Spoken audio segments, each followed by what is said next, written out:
سعد نیچے آیا تو امی کو ساگ کاٹتے دیکھ کر اپنا سر پکڑ کے وہیں سیڑھیوں پر ہی بیٹھ گیا۔ یا اللہ، یہ کیا ہو رہا ہے؟ ایک بار پھر ساگ؟ میری پیاری امی، مجھے یہ بات سمجھ میں نہیں آتی کہ آخر آپ کو ساگ سے اتنی محبت کیوں ہے؟ جب دیکھو ہمارے گھر میں ساگ ہی پک رہا ہوتا ہے۔ ابھی پچھلے ہفتے ہی تو آپ نے اتنا سارا ساگ بنایا تھا، اور آج پھر؟ جی نہیں، پچھلے سے بھی پچھلے ہفتے، یعنی 15 دن پہلے پکایا تھا۔ امی نے فوراً ہاتھ روک کر اسے یاد دہانی کروائی۔ اور ویسے بھی کون سا میں نے سبزی والے سے خریدا ہے؟ وہ تو بھلا ہو اللہ دتا کا، ابھی تھوڑی دیر پہلے ہی دے کر گیا ہے۔ کہہ رہا تھا کہ کھیت سے تازہ توڑ کر سیدھا ادھر ہی آ رہا ہوں، بڑا نرم ہے، جلدی پک جائے گا، پوری بوری بھر لایا ہے۔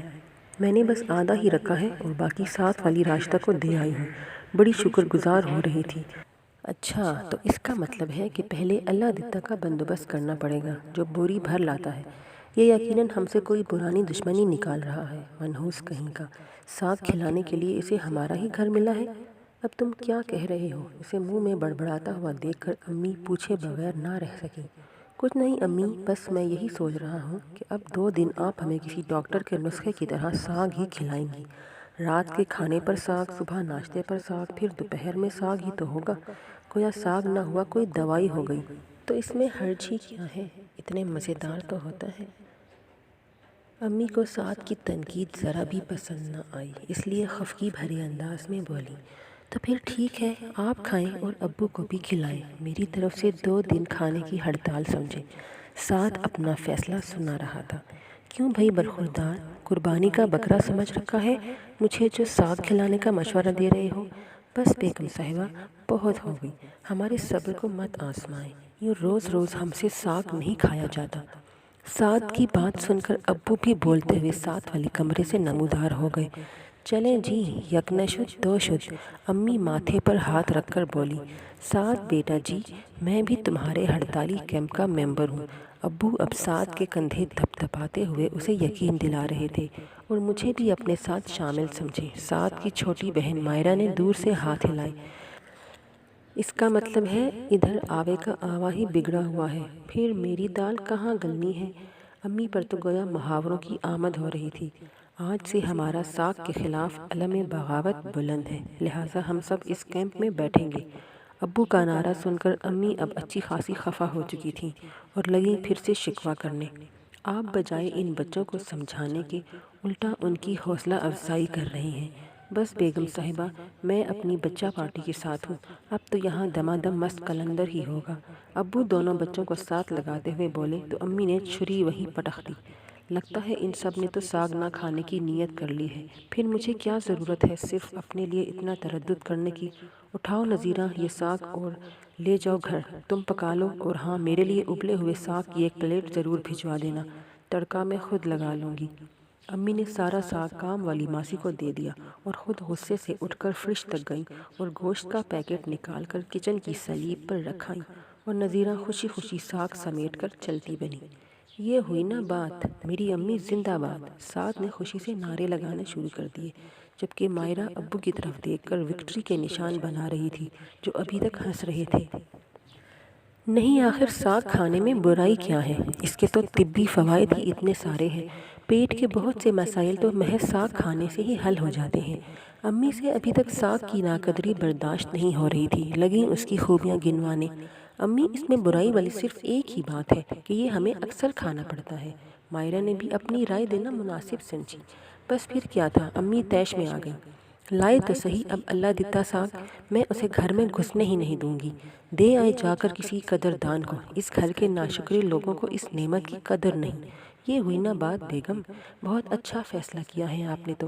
بالکل ٹھیک، اسے گھر ہی مت آنے دیجیے گا، بلکہ مجھے بلائیے گا۔ اس کم بخت کو ایسا سبق سکھاؤں گا کہ آئندہ ساگ توڑتے ہوئے بھی 10 بار سوچے گا۔ ابو آج بھرپور مذاق کے موڈ میں تھے، امی مزید غصے میں آ گئیں۔ ابو، خدا کی قسم مجھے تو سردیوں سے ڈر لگنے لگا ہے۔ وہ کیوں بھائی؟ ابو، گھر گھر ساگ پک رہا ہوتا ہے، اپنے گھر سے کھا کے جاؤ تو ساگ، محلے سے گزرو تو گھر گھر سے پکتے ہوئے ساگ کی مہک آ رہی ہوتی ہے، ہمسایوں کے گھر سے اگر کچھ آ رہا ہے تو ساگ، خواب میں بھی ساگ ہی نظر آتا ہے۔ سعد جان بوجھ کر ڈرنے کی ایکٹنگ کر رہا تھا۔ ابو اور مائرہ کے قہقہے بلند ہو رہے تھے۔ بس کر دو خیر، تم اتنے بھی مظلوم نہیں ہو، پکا رہی ہوں قورمہ، خوش ہو جاؤ گے سب کے سب۔ امی غصے سے پاؤں پٹکتی کچن میں چلی گئی۔ سعد کے یونیورسٹی کے امتحان نزدیک تھے، جن کی تیاری کے لیے آج کل وہ گھر پر ہی ہوتا تھا۔ اگلے دن صبح ان کے چچا چلے آئے۔ ان کا گھر چچا کے آفس کے راستے میں ہی پڑتا تھا۔ ان کے ہاتھ میں ایک ڈونگا تھا۔ فاطمہ نے ساگ بنایا تھا، کہہ رہی تھی کہ بھابھی کو دیتے جائیں۔ چچا تو امی کو ڈونگا پکڑا کر چلے گئے۔ پیچھے سے امی کی خوشی دیدنی تھی۔ دیکھا تم لوگوں نے مجھے ساگ نہیں پکانے دیا، پھر بھی اللہ تعالیٰ نے مجھے اتنا سارا ساگ بھیج دیا۔ سعد اچھی طرح پہچان چکا تھا کہ یہ وہی ڈونگا ہے جس میں امی نے ساگ بھر کے چچا کے ہاں بھجوایا تھا۔ اب یہ دونوں بہن بھائی بیٹھے پیجتاب کھا رہے تھے، جبکہ ابو تو گرم گرم ساگ پر مکھن کی ٹکیاں دیکھ کر کب کے پگھل چکے تھے، اس لیے وہ بھی امی کے ساتھ مل کر پراٹھوں اور ساگ سے لطف اندوز ہو رہے تھے۔ سعد بیٹا، اتنی شام کو کہاں جا رہے ہو؟ سعد کو آئینے کے سامنے کھڑے ہو کر بال بناتے ہوئے دیکھ کر امی پوچھنے لگی۔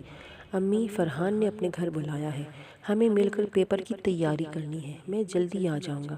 فرحان چونکہ بچپن کا دوست تھا اور ان کے گھر سے 2 گلیاں چھوڑ کر ہی رہتا تھا، اس لیے امی کو فکر نہیں ہوئی۔ رات گئے تک پڑھائی کے بعد جب سعد واپسی کے لیے اٹھنے لگا تو فرحان نے روک لیا کہ امی کہہ رہی ہیں کھانا کھا کر جانا۔ سعد نے بہت انکار کیا، لیکن فرحان سنی انسنی کرتا ہوا اندر چلا گیا۔ تھوڑی دیر بعد جب واپس آیا تو اس کے ہاتھ میں کھانے کی ٹرے تھی جو سعد کے آگے رکھ دی۔ یہ کیا؟ اپنے آگے رکھے کھانے کو دیکھتے ہی سعد کا منہ کھلا کا کھلا رہ گیا۔ گرم گرم بھاپ اڑاتا ہوا ساگ اور ساتھ میں مکئی کی روٹیاں دیکھ کر وہ چند لمحوں کے لیے گمسم ہو گیا۔ فرحان کیا کہہ رہا تھا وہ تو کچھ سن ہی نہیں پا رہا تھا۔ یار، آج ہی گاؤں سے یہ تازہ ساگ آیا ہے، امی بہت اچھا بناتی ہیں، بلکہ ہم سب بہن بھائی تو ان کے فرمائش کر کے بنواتے ہیں۔ ان کا بنایا ہوا ساگ اور مکئی کی روٹیاں تو پورے خاندان میں مشہور ہیں۔ کھانا سامنے تھا، ساگ اور مکئی کی روٹی کھا کے ہی جان چھوٹنی تھی، بغیر کھائے کسی طور فرار ممکن ہی نہیں تھا۔ سعد بیچارہ مرتا کیا نہ کرتا، دھیان کہیں اور، نوالا کہیں اور جا رہا تھا، اوپر سے فرحان اسے مزید کھانے پر اصرار کر رہا تھا۔ روتے ہوئے دل کے ساتھ ساتھ اب اس کی آنکھوں سے آنسو بھی رواں ہو گئے، جسے دیکھ کر فرحان پانی لینے اندر بھاگا، کیونکہ اسے لگا شاید ساگ میں مرچیں تیز ہونے کی وجہ سے سعد کی آنکھوں میں پانی آ رہا تھا۔